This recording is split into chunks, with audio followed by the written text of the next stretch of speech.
I'm Jason with Olathe Ford RV, and we're going to de-winterize this 2021 Catalina that belongs to a customer, and they're ready to go camping. So we're going to start right here with the water heater. As long as it has this blue tag on it, it means that we winterized it, and we'll de-winterize it for free because that's included in the price. So the first thing you want to do is open up your water heater, get the caps for the low point drains if they don't have valves already. Put all the caps on, including your freshwater tank, of course. Then we're going to put at least a third of a tank in the freshwater, and then we'll run through, do all the faucets in the toilet and everything, and the washer dryer, and then at the very end take the water heater out of bypass and then fill it.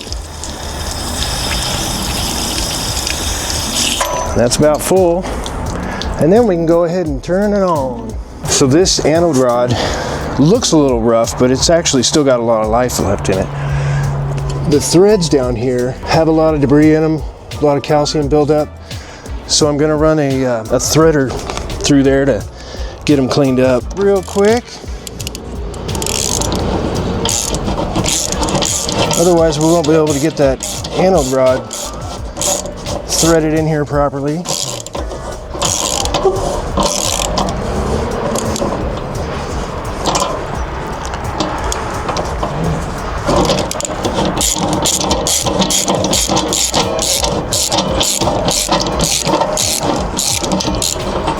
Now I've got to put new thread tape on this, but the first thing I'm going to do is run by the wire wheel and get all the old stuff off. And that'll make it a lot easier to install. New thread tape, making sure to wrap it the correct way. And you don't really want to go any more than 3 wraps.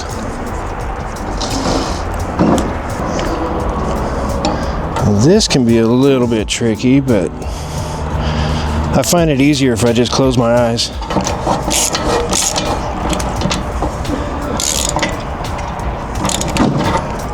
Not super tight, but tight enough that it won't leak. Now that that's in, we can go ahead and put our caps back on. For the savvy observers, they noticed that these little gaskets were in there with the caps, and we're going to go ahead and replace all 3 of them. Now that the plug is in the bottom of the fresh tank, we're going to go ahead and put some water to it, and it doesn't need a whole lot. Obviously enough to get all the faucets and everything run. This one does have a washer dryer in it, so that's going to take a couple minutes.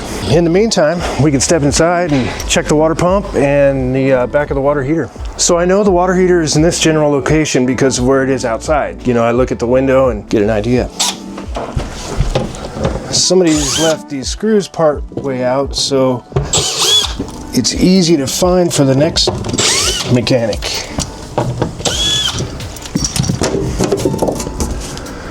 Yep, so there's our water heater right there. The valves are turned, so it's in bypass currently. And we're going to leave it that way for now.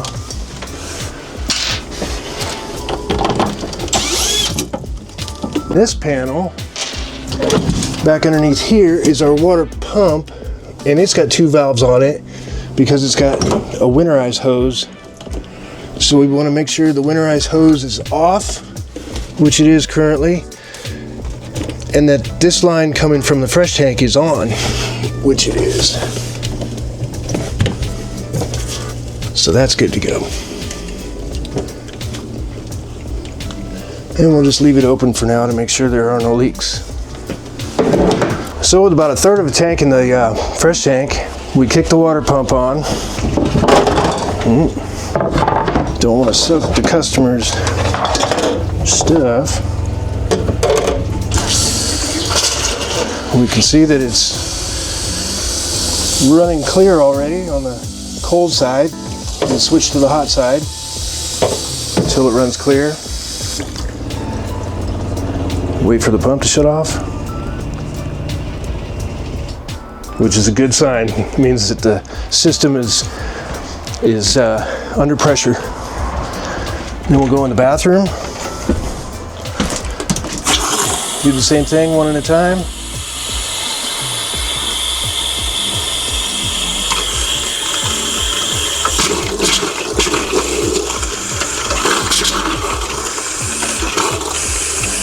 So we've left the water heater in bypass so that we don't push all that antifreeze into the water heater. So after we get done running all of the faucets and toilets and everything, then we'll switch it out of bypass and fill it.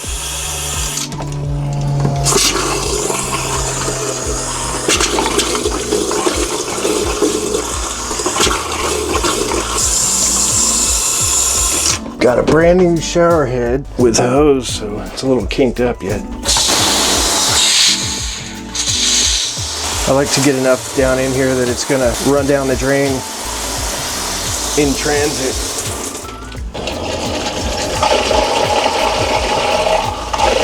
And don't forget to get your outside shower, especially when you're winterizing. If you don't de-winterize it, there'll always be a little bit of blue in the lines, which is going to be kind of foamy for a while. But it's not the end of the world if you miss this one when you're de-winterizing. Okay. Now we'll get the washer dryer. Here we have a basic Splendid washer dryer combo. So whatever setting I use, I just want to make sure I can change the temperature, because I want to run it on warm, because there's no real good way to run it hot and cold individually. So I've got it set on color.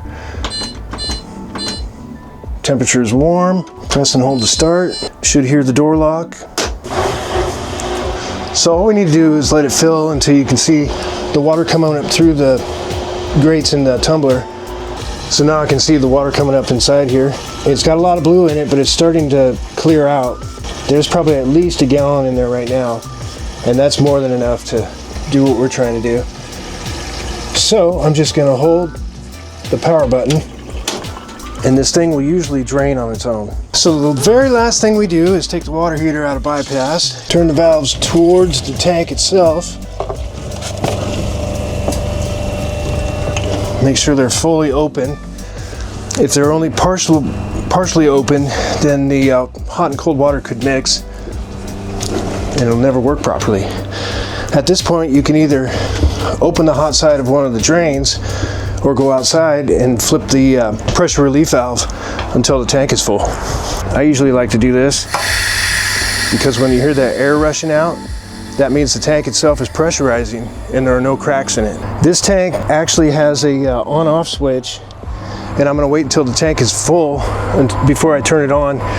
Some of them don't have an on switch for the electric inside, just the breaker. So that means if you don't have this off, as soon as you plug your coach in, it's going to be trying to heat the water heater, which will burn up the element if it's empty. Other than that, that's about it. Takes a few minutes to fill, and job well done.